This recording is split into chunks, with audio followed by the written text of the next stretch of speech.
अस्सलाम वालेकुम। वेलकम करती हूँ अपनी वाईटी फैमिली को। कैसी है मेरी प्यारी सी फैमिली?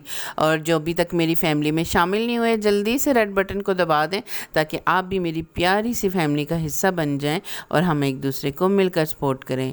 जी अल्हम्दुलिल्लाह का शुक्र है। मैंने ख़त्म कराना था घर में, तो क्योंकि दिल काफ़ी दिनों से परेशान था, ऐसी बेचैनी सी थी, तो मैंने कहा ज़िक्र खुदा से बेहतर तो कोई ऐसा कलाम है ही नहीं है कि जिसको पढ़ कर दिल को सुकून ना आए और घर में खैर व बरकत ना हो।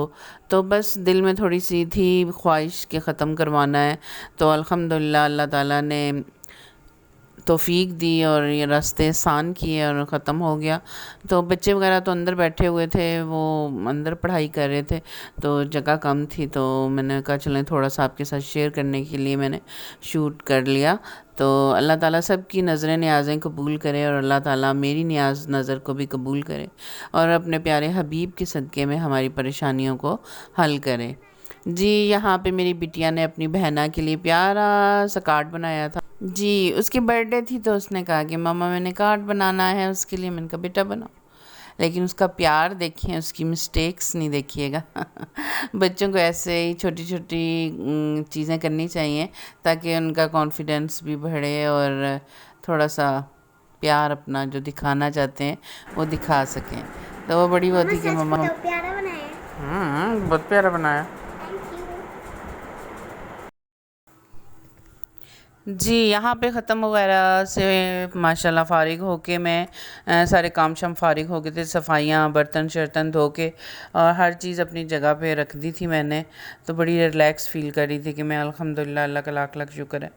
तो इससे पहले कि मैं नेक्स्ट कोई बात करूं, सबसे पहले मैं अपनी प्यारी सी एक सिस्टर का देना चाहूँगी शाउट आउट, जो कि बहुत प्यारी सिस्टर है मेरी, जो कि उनका ताल्लुक़ है इटली से और वो फैमिली व्लॉग बनाती हैं। साथ उनके 2 बच्चे हैं, लेकिन उनकी बेटी और बेटा दोनों साथ व्लॉग में होते हैं। उनकी बेटी माशाल्लाह बहुत टैलेंटेड है और वो भी अपनी मामा के साथ मिल के अच्छे काम कर रहे हैं, दोनों अच्छे व्लॉग बना रहे हैं। तो आपको उनकी वीडियोस देख के बहुत अच्छा लगेगा। उनका नाम मैं यहाँ पे मेंशन कर देती हूँ और उनका नाम है जी इटली व्लॉग बाय जायका बतूल। ठीक है, मैं उनका नाम यहाँ पे लिख भी दूँगी और डिस्क्रिप्शन में मैं उनका लिंक भी दे दूँगी। प्लीज़ आप सब उनको सपोर्ट कीजिएगा, उनकी वीडियो पे जाइएगा। उनके बड़े क्यूट से बच्चे हैं, बहुत अच्छे व्लॉग में वो पार्टिसिपेट करते हैं और बहुत क्यूट क्यूट बातें करते हैं। तो लाजमी मेरी सिस्टर की सपोर्ट के लिए सब जाइएगा, उनके चैनल को सब्सक्राइब कीजिएगा, लाइक कीजिएगा और शेयर कीजिएगा। ठीक है जी। जी हस्बैंड साहब का हुक्म था जी कि मैंने सब्ज़ी खानी है, तो सब्ज़ी में मुझे समझ यही आई कि मैं अभी जल्दी से जल्दी ना बन जाएंगे बैंगन और आलू, क्योंकि ये रात का टाइम था और लेट नाइट मेरे हस्बैंड आते हैं और खाना भी लेट ही होता है। तो मैं बस थकी हुई थी आज सारा दिन काम की वजह से, तो मैं सुस्ती की वजह से ज़्यादा ही लेट होगी। तब उनके आने का टाइम करीब था, तो मैं फटाफट काम में लगी थी, क्योंकि हमारे मर्द हजरात जिनसे हैं ना, ख़ासकर हस्बैंड हजरात, वो तो समझते हैं कि हमारी बीवियां घर में बेड तोड़ी हैं, कोई काम काज नहीं करदियां जी, वेलियां बैठियां रहंदियां टीवी दे अगे या मोबाइल हत्थे 'ਚ चुक्किया होया। ਤੇ ਉਹ ਤੇ ਬਸ ਕਹਿੰਦੇ ਨੇ ਮੈਂ ਕਿਹਾ ਇਹ ਗੱਲਾਂ ਮੈਨੂੰ ਸੁਣਨੀਆਂ ਨਾ ਪੈਣ, ਤੇ ਮੈਂ ਜਲਦੀ ਜਲਦੀ, ਵੈਸੇ ਮੈਨੂੰ ਇਹ ਸ਼ੁਰੂ ਦੀ ਆਦਤ ਹੈ, ਅੱਲਾ ਦਾ ਸ਼ੁਕਰ ਹੈ ਕਿ ਮੈਂ ਬੜਾ ਫੁਰਤੀ ਨਾਲ ਕੰਮ ਕਰ ਲੈਂਦੀ ਹਾਂ।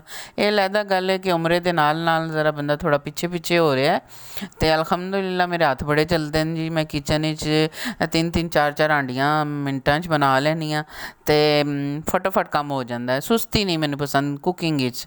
ਮੈਂ ਕਹਿੰਦੀ ਹਾਂ ਜਿਹੜਾ ਕੰਮ ਕਰਨਾ ਹੈ ਜੀ ਫਟਾਫਟ ਕਰੋ, ਨਖਰੇ ਕੀ ਕਰਨੇ, ਆਸਤਾ ਆਸਤਾ ਕੀ ਕਰਨਾ। ਤੇ ਤੱਕ ਕਿ ਘਰ ਵਾਲਾ ਮੇਰਾ ਜਿਹੜਾ ਨਾ, ਉਹ ਮੈਨੂੰ ਕਹਿੰਦਾ ਹੈ ਕਿ ਤੂੰ ਆਸਤਾ ਕੰਮ ਕਿਉਂ ਨਹੀਂ ਕਰਨੀ ਹੈ, ਛੱਪਾ ਛੱਪ ਲੱਗੀ ਹੋਣੀ। ਮੈਂ ਕਿ ਜੀ ਮੈਂ ਚਾਹੁੰਦੀ ਹਾਂ ਮੈਂ ਜਲਦ ਤੋਂ ਜਲਦ ਕਿਚਨ ਵਿੱਚੋਂ ਬਾਹਰ ਨਿਕਲ ਆਵਾਂ, ਠੀਕ ਹੈ ਨਾ। ਅਤੇ ਮੈਂ 4-4 ਕੰਮਾਂ 'ਚ ਹੱਥ ਪਾਇਆ ਹੁੰਦਾ।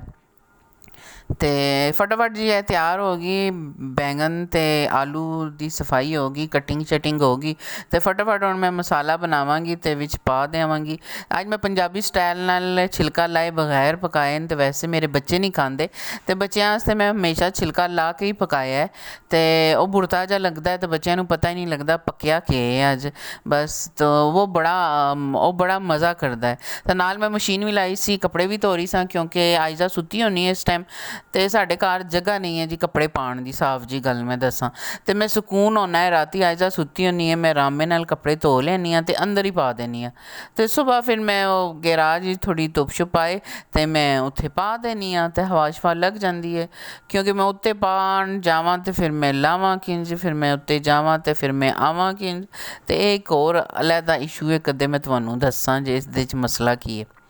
ਤੇ ਮੇਰੇ ਘਰ ਵਾਲੇ ਕਹਿੰਦੇ ਨੇ ਤੂੰ ਮੈਕੇ ਵਾਲੇ ਮੇਰੇ ਕਹਿੰਦੇ ਨੇ ਤੂੰ ਉਧਰ ਜਾ ਕੇ ਪੰਜਾਬੀ ਭੁੱਲ ਗਈ ਹੈ। ਤੇ ਮੈਂ ਕਹਿੰਦੀ ਹਾਂ ਮੈਂ ਕੀ ਕਰਾਂ, ਅੱਲਾ ਦੇ ਬੰਦੇ ਹੋ ਤੁਸਾਂ, ਮੈਨੂੰ ਵਿਆਹਿਆ ਹੈ ਉਰਦੂ ਸਪੀਕਿੰਗ ਨਾਲ ਤੇ ਤੁਸੀਂ ਚਾਹੁੰਦੇ ਹੋ ਮੈਂ ਤੁਹਾਡੇ ਨਾਲ ਪੰਜਾਬੀ ਬੋਲਾਂ, ਉਹਨਾਂ ਨਾਲ ਉਰਦੂ ਬੋਲਾਂ, ਤੇ ਮੇਰਾ ਤੇ ਹੋ ਗਿਆ ਨਾ ਕਬਾੜਾ, ਕਦੇ ਉਰਦੂ ਕਦੇ ਪੰਜਾਬੀ, ਦੋਏ ਚੀਜ਼ਾਂ ਹੋ ਗਈਆਂ ਮੇਰੀਆਂ ਮਿਕਸ। ਤੇ ਫਟਾਫਟ ਜੀ ਮੈਂ ਪਿਆਜ਼ ਹਲਕਾ ਹਲਕਾ ਨਰਮ ਕੀਤਾ, ਸਾਰੇ ਮਸਾਲੇ ਪਾਏ ਤੇ ਨਾਲ ਨਾਲ ਨਸ ਕੇ ਮੈਂ ਫਿਰ ਮਸ਼ੀਨਾਂ ਵੀ ਤੱਕਣੀ ਸਾਂ ਪਈ। ਤੇ ਅੱਜ ਮੈਂ ਜਿਹੜੀ ਭੈਣ ਨਾਲ ਲਿੰਕ ਲਾਇਆ ਨਾ, ਪਲੀਜ਼ ਤੁਸੀਂ ਜ਼ਰੂਰ ਜਾਇਓ ਉਹਨਾਂ ਦੇ ਘਰ ਤੇ ਉਹਨਾਂ ਨੂੰ ਦੱਸਿਓ ਕਿ ਤੁਸੀਂ ਕਾਮਨ ਪੀਪਲ ਦੇ ਘਰੋਂ ਆਏ ਹੋ ਤੇ ਤੁਹਾਨੂੰ ਸਪੋਰਟ ਕਰਨ ਆਏ ਆ। ਤੇ ਬਹੁਤ ਅੱਛਾ ਲੱਗਸੀ ਉਹਨਾਂ ਵੀ। ਤੇ ਇਨਸ਼ਾ ਅੱਲਾਹ ਤਾਲਾ ਮੇਰੀ ਸਪੋਰਟ ਸਾਰੇ ਨਏ ਜਿਹੜੇ ਆਉਣ ਵਾਲੇ ਨੇ ਉਹਨਾਂ ਨਾਲ ਹਮੇਸ਼ਾ ਰਹੇਗੀ। ਬਸ ਦੁਆ ਕਰੋ ਕਿ ਮੇਰੀ ਸਿਹਤ ਅੱਛੀ ਰਹੇ ਤੇ ਮੈਂ ਕੰਮ ਕਰਦੀ ਰਹਾਂ, ਕਿਉਂਕਿ ਅੱਜ ਕੱਲ੍ਹ ਮੇਰੀ ਤਬੀਅਤ ਵੀ ਕੁਝ ਇਤਨੀ ਜ਼ਿਆਦਾ ਅੱਛੀ ਨਹੀਂ ਰਹਿੰਦੀ ਤੇ ਮੈਂ ਸੋਚ ਰਹੀ ਥੋੜ੍ਹੀ ਜਿਹੀ ਬ੍ਰੇਕ ਲੈ ਲਵਾਂ। ਤੇ ਕਿਉਂਕਿ ਵੀਡੀਓ ਬਣਾਉਣਾ ਐਡਿਟ ਕਰਨਾ ਬੜਾ ਮੁਸ਼ਕਿਲ ਕੰਮ ਹੈ ਜੀ, ਇੱਕ ਬੰਦੇ ਦਾ ਕੰਮ। ਜਿਹੜਾ ਬੰਦਾ ਤੱਕਣਾ ਨਾ ਕੋਈ ਵੀਡੀਓ ਬਣਾ ਲਿਆ, ਯਕੀਨ ਕਰੋ ਲੱਗਣਾ ਹੈ ਤੇ ਖੱਬੇ ਹੱਥ ਨਾਲ ਕੰਮ ਹੈ ਜੀ। ਖੱਬੇ ਹੱਥ ਨਾਲ ਕੰਮ ਨਹੀਂ ਹੈ, ਬਿਲਕੁਲ ਸੱਜੇ ਹੱਥ ਦਾ ਹੀ ਕੰਮ ਹੈ। ਤੇ ਬੜੀ ਮਿਹਨਤ ਮਸ਼ੱਕਤ ਇਕੱਲੇ ਬੰਦੇ ਵਾਸਤੇ ਬੜੀ, ਯਕੀਨ ਕਰੋ ਖੱਜਲ ਖਰਾਬੀ ਹੈ। ਘਰ ਦੇ ਕੰਮ ਵੀ ਕਰੋ ਕਿਉਂਕਿ ਘਰ ਵਾਲਿਆਂ ਨੂੰ ਕੋਈ ਸ਼ਿਕਾਇਤ ਦਾ ਮੌਕਾ ਨਾ ਮਿਲੇ, ਤੇ ਨਾਲ ਆਪਣਾ ਚੈਨਲ ਚਲਾਓ। ਅਗਰ ਹੋ ਗਿਆ ਕਾਮਯਾਬ ਤੇ ਵਾਹ ਵਾਹ, ਅਗਰ ਨਾ ਹੋਇਆ ਤਾਂ ਫਿਰ ਕਹਿ ਤੂੰ ਫਜ਼ੂਲ ਕੰਮਾਂ 'ਚ ਪਈ ਹੋਈ ਸੀ, ਤੈਨੂੰ ਲੱਭਿਆ ਕੀ ਹੈ, ਤੂੰ ਦੱਸ ਤੈਨੂੰ ਲੱਭਿਆ ਕੀ ਹੈ। ਤੇ ਅਸੀਂ ਕੀ ਦੱਸਾਂ ਸਾਨੂੰ ਕੀ ਲੱਭਿਆ ਹੈ। ਤੇ ਬਹੁਤ ਮੁਸ਼ਕਿਲ ਕੰਮ ਹੈ ਜੀ, ਸਰਦਰਦੀ ਹੈ ਬੜੀ ਸ਼ਦੀਦ ਕਿਸਮ ਦੀ, ਹਿੰਮਤ ਹੌਸਲੇ ਤੇ ਮੁਸਤਕਲ ਮਜ਼ਾਜੀ ਨਾਲ ਹੀ ਕੁਝ ਲੱਭ ਸਕਦਾ ਹੈ। ਤੇ ਨਾਲ ਨਾਲ ਤੱਕ ਮੈਂ ਕੱਪੜਿਆਂ ਨਾਲ ਵੀ ਲੱਗੀ ਹੋਈ ਹਾਂ।